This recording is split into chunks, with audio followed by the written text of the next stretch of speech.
Hi, my name's Gemma Hurley-Evans and I work for Compass Group UK and Ireland as the culinary lead of projects.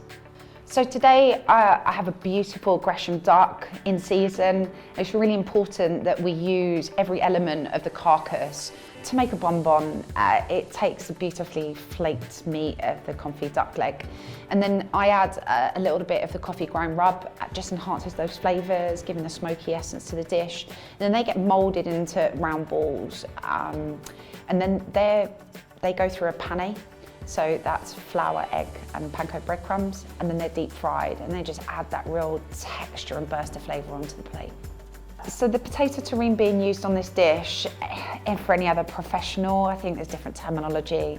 It's the same as different designs of making, but it's like a dauphinoise or a pomme. So with those really thin layers and then slow cook. So we have some beautiful seasonal parsnips, being this time of year.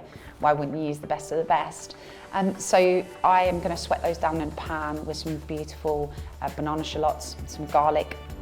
Add the parsnips and the juniper berries, just releasing all of those flavours. Slowly cook those out, adding some cream and some stock, and then that will be finished in the Thermomix with, as we would to make it glossy, and some knobs of butter. I'm going to be using the peelings from the parsnip to turn them into crisps, just to finish off the dish and give it some extra texture. Onion petals are at the heart of small onions.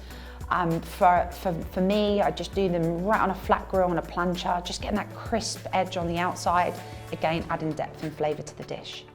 Pickled pear is a great way of preserving things, again keeping it to seasonality. So pickled pears, I've created these using a beautiful apple cider vinegar and sugar. There's some lovely aromats within there.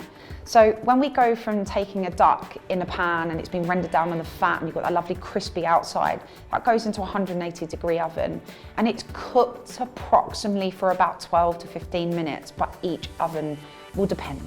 After the duck's been resting in a nice little warm place in the kitchen, it will be carved off of the bone.